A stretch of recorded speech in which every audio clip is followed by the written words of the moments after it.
Aujourd'hui, on se retrouve pour parler de Fairy Tail, le premier jeu de l'éditeur SmartUp et la deuxième production de Big Board Theory que je vous présente sur cette chaîne après Disrupt en 2023. Alors vous allez très vite vous en rendre compte, on est loin ici de l'ambiance austère et calculatoire de Disrupt. D'ailleurs, le jeu ne s'adresse pas du tout au même public. Malheureusement, comme la dernière fois et comme c'est encore trop souvent le cas, les conditions du test ont été assez précaires. J'ai reçu le prototype il y a un tout petit peu plus d'une semaine au moment où j'enregistre cette vidéo, ce qui m'a laissé donc quelques jours vraiment à peine pour le poncer. Heureusement, il n'y avait qu'un scénario de démo, c'était assez vite fait. Et puis, autant de temps à peu près pour créer cette vidéo. Donc on va évidemment aller à l'essentiel, sachant que la campagne a déjà commencé, que le jeu d'ailleurs est déjà financé. On va commencer par un aperçu des mécaniques générales derrière sur la table, et ensuite je vous ferai un retour à chaud de mes parties. À noter, c'est toujours le cas, mais je le rappelle à chaque fois, que comme dans toute review de jeu à campagne, cette vidéo ne contient pas de spoiler majeur, voire même si je dis pas de bêtises, en l'espèce aucun spoiler du tout. C'est parti!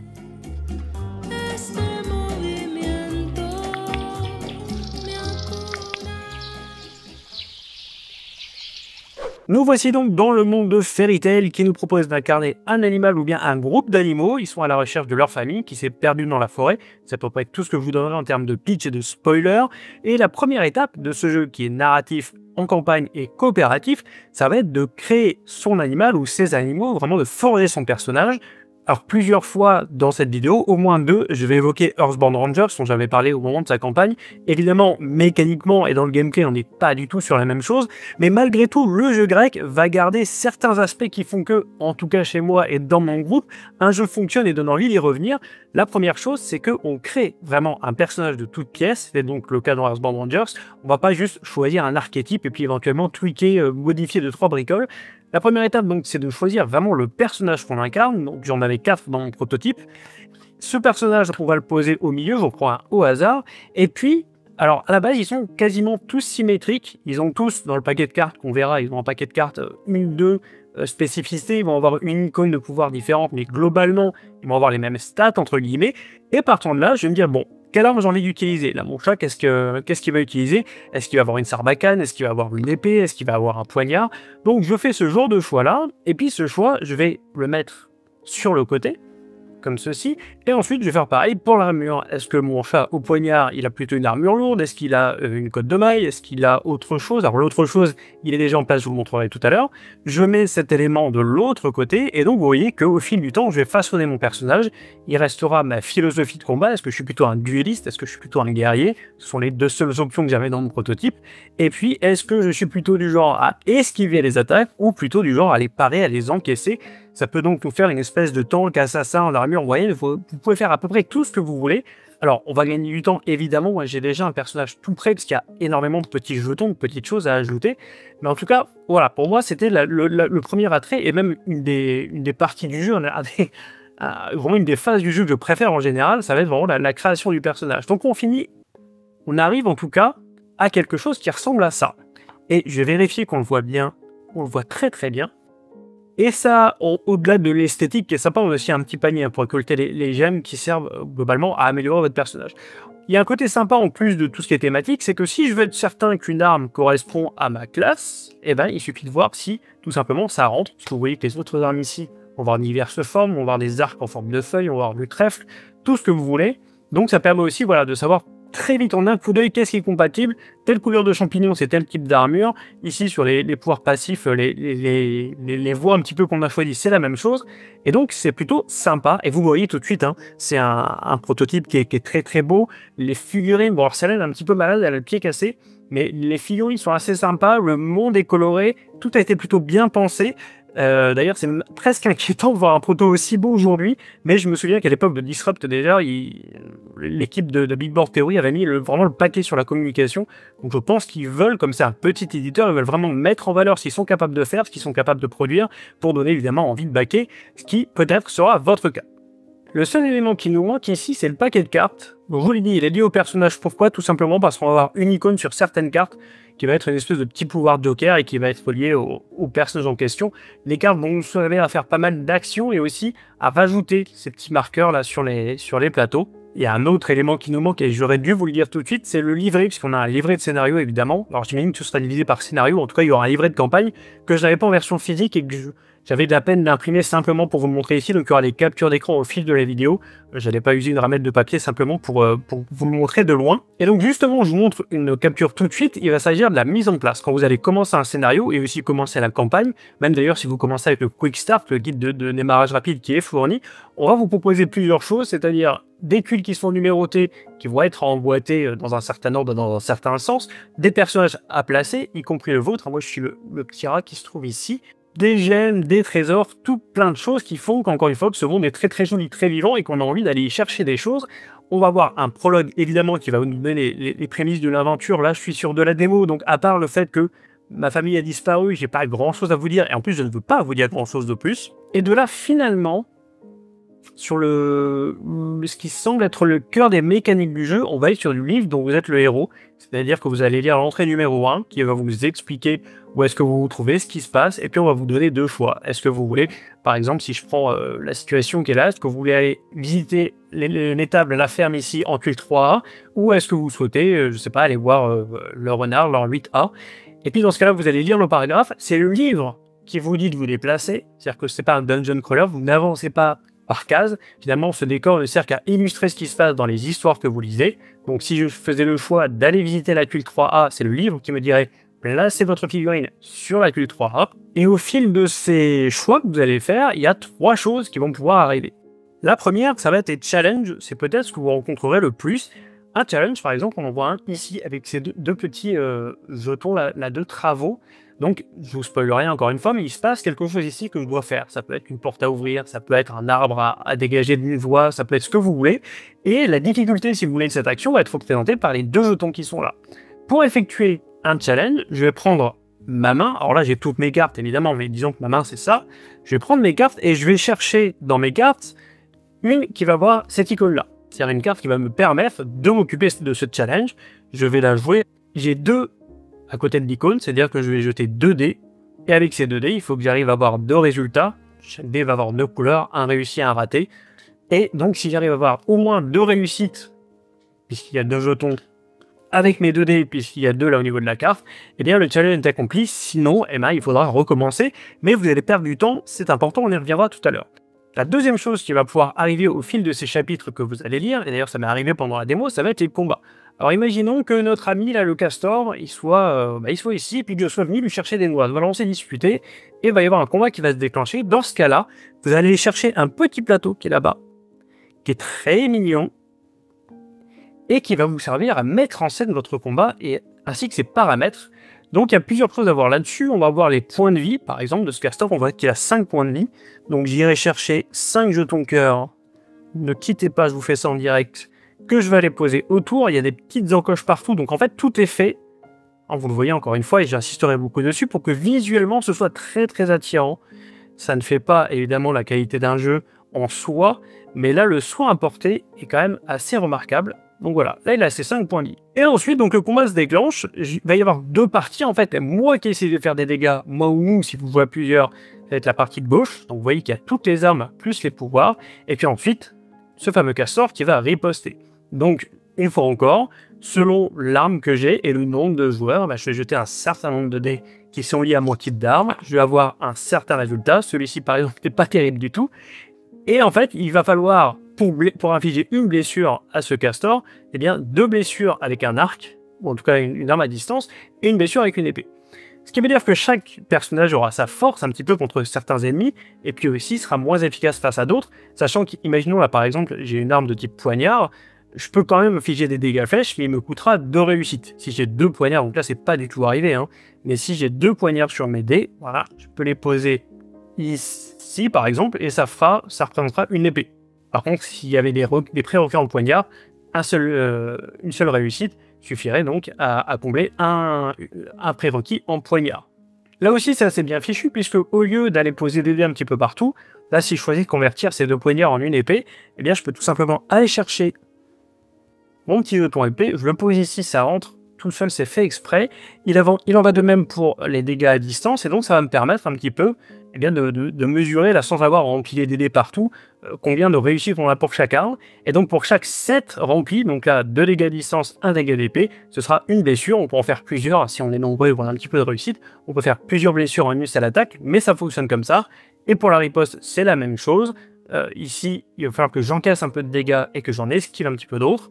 Eh bien, selon les réussites de mes dés, si je vais avoir par exemple ici des esquives, eh bien je vais pouvoir poser une icône esquive, sachant que les cartes dont la pioche est très très limitée, puisque globalement il faut choisir de perdre du temps pour pouvoir piocher des cartes, certaines cartes vont me permettre d'utiliser ce qu'il y a sur mon plateau. C'est-à-dire que ça, je vais pouvoir le remplir, ce plateau de boucliers, d'esquives, de tout ce que vous voulez, en dépensant des cartes, et ce sont ces mêmes cartes, mais il y a un côté gauche pour approvisionner, un côté droit pour dépenser. Ces mêmes cartes vont me permettre, si je suis à court d'esquive, là que j'ai eu que des blocages par exemple, ce que vous voulez, si je joue une carte qui présente une icône d'esquive sur la droite, je sais même pas si j'en ai, visiblement je n'en ai pas, imaginons que j'en ai une, c'est comme ça que je vais pouvoir aller chercher ce petit jeton et le placer ici, et donc ça me permettra, si je remplis encore une fois toutes les conditions qui sont à droite, et bien de m'épargner les dégâts infligés par le castor, éventuellement les effets supplémentaires, et on va répéter cette phase jusqu'à ce que le combat se termine, soit par une victoire évidemment, soit par une défaite de notre adversaire.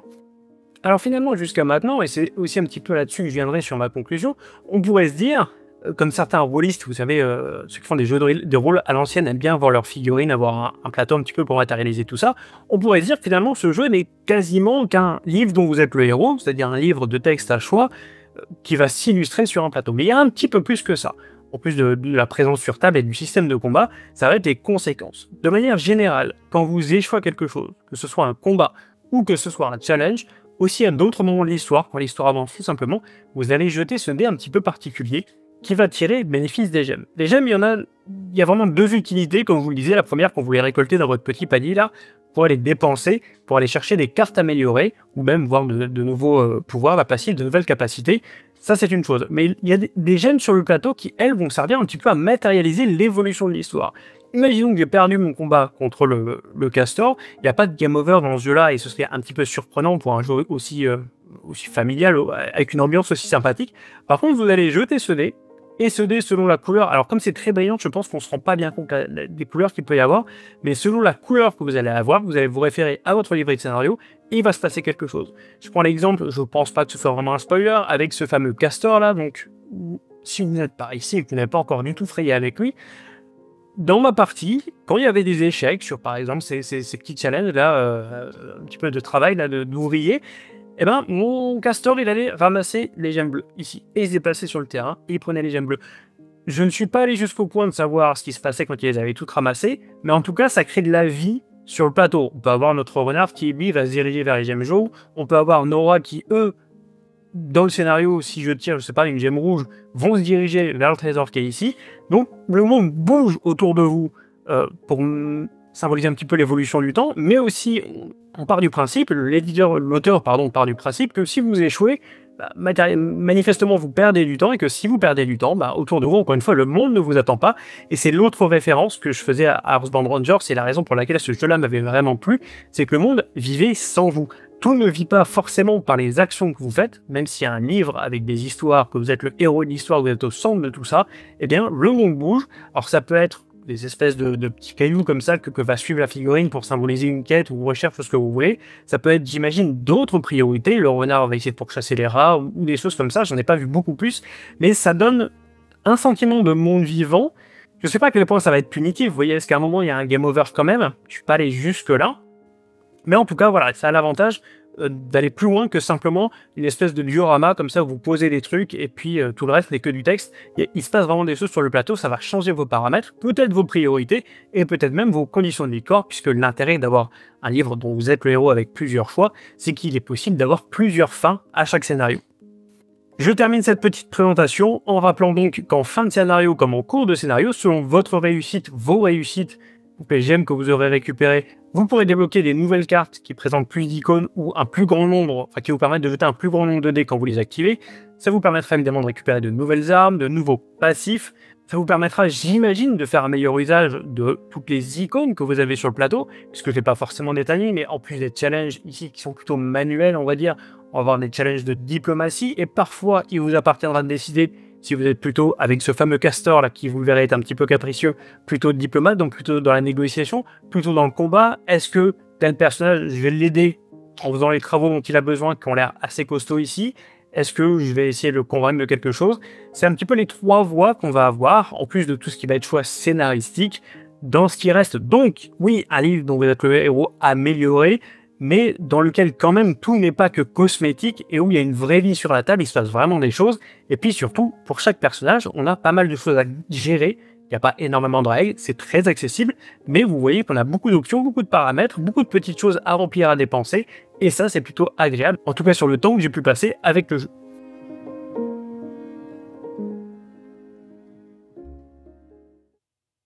Vous l'avez, je pense, très vite remarqué, avec le bon public, Fairy Tail est un jeu qui va très bien fonctionner, avant tout, et c'est d'ailleurs un des gros arguments de vente du titre, parce qu'il est très très beau et qui va tout faire en fait pour nous immerger dans ce conte de fées, comme son nom l'indique, cette Fairy Tail, du plateau joueur, des plateaux joueurs jusqu'au petit plateau combat, en passant par le plateau principal. On est vraiment projeté, immergé dans cette histoire avec de très belles figurines. Et je pense aussi que l'autre volonté derrière tout ça, ça va être de rendre le jeu le plus inclusif et le plus accessible possible, puisqu'à tout moment, et c'est particulièrement vrai pendant les combats, chaque joueur, quel que soit son niveau, va très vite comprendre où on en est, quels sont les besoins, les nécessités du moment, avec ces petites icônes, ces petits jetons en bois qu'on va poser à gauche du plateau pendant un combat ou à droite pour la défense. Donc le but aussi, je pense, c'est de faire en sorte qu'un joueur, quel que soit son niveau, comprenne les enjeux, comprenne ce qu'il a à faire, comprenne les difficultés du moment. Ça permet donc d'avoir quelque chose de très familial, pas forcément dans le sens simpliste, mais dans le sens, voilà, tout le monde est à jour, il n'y a pas quelqu'un qui connaît les règles et les autres qui suivent un peu.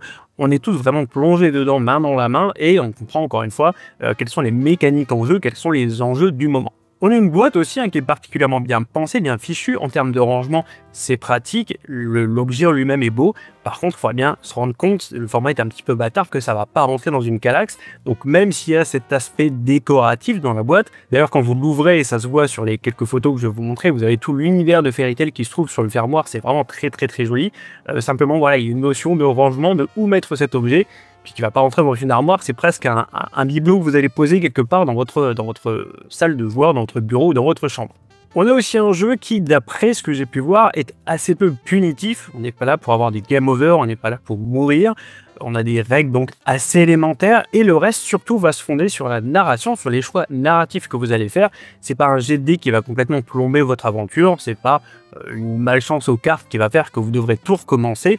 D'ailleurs, ça se sent vraiment sur une volonté des auteurs, puisqu'on a un scaling, donc un équilibrage par rapport aux joueurs qui se fait uniquement par rapport aux dés.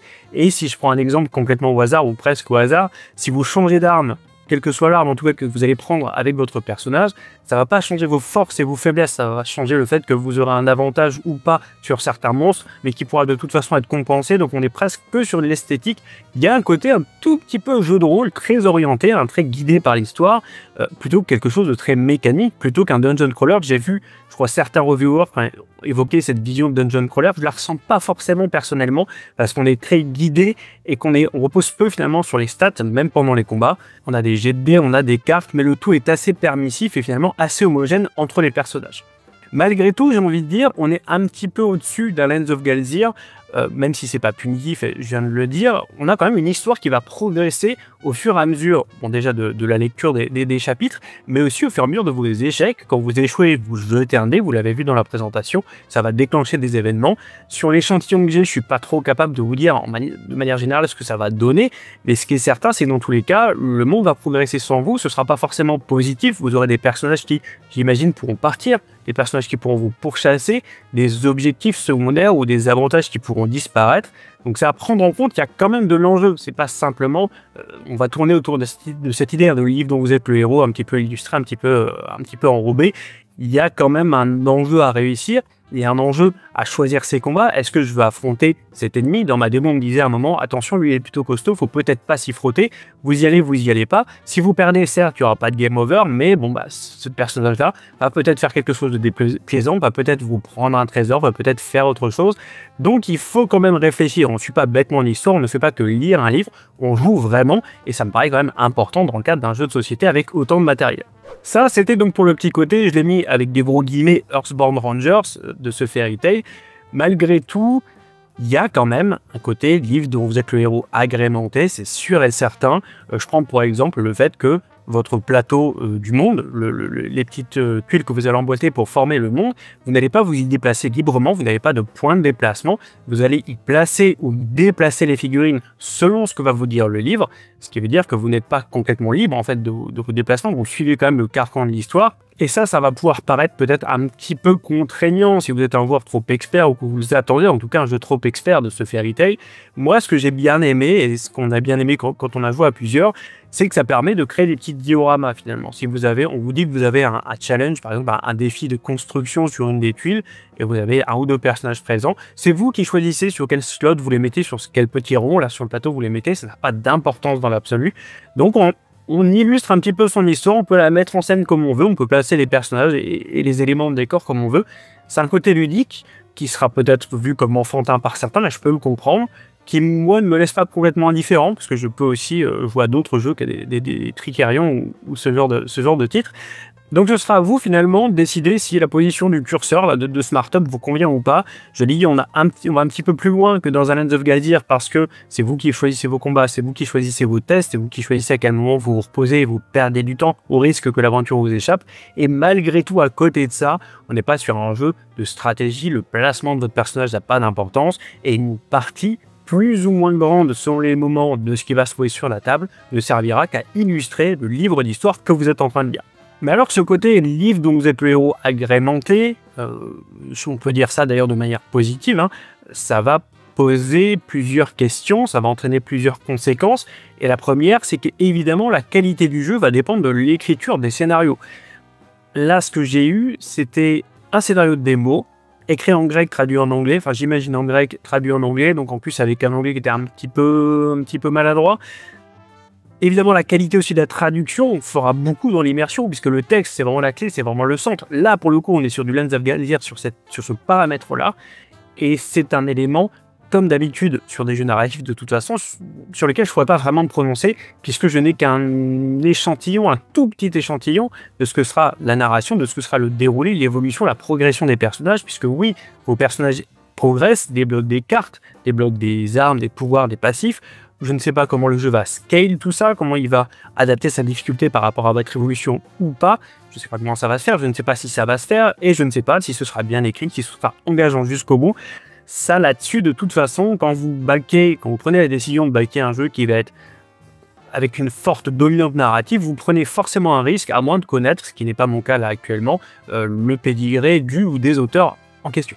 Pour vous donner une petite perspective, alors je veux pas que ce soit l'unique idée que vous fassiez du jeu, mais moi je trouve que les prémices de cette histoire sont un petit peu bateaux, ce qui n'empêche pas derrière de raconter une belle histoire d'ailleurs, hein, mais le coup des animaux qui ont perdu leur famille, des animaux qui sont d'ailleurs pas forcément très caractérisés dans l'histoire au début, on en parle vraiment comme des bestioles, quoi. Vous voyez, on a du mal à avoir cette notion de héros, cette notion d'attachement que finalement on va développer soi-même en jouant, mais qu'on n'a pas forcément présenté devant nous au début avec le texte. Donc ça commence de manière un petit peu banale avec des personnages qui sont présentés, je vous l'ai dit, de manière un petit peu impersonnelle, je trouve. Mais encore une fois, ça dit peu de choses déjà parce qu'on est sur une démo et qu'on sait pas, je sais pas où ils en sont l'écriture de cette introduction, du peaufinage de cette introduction.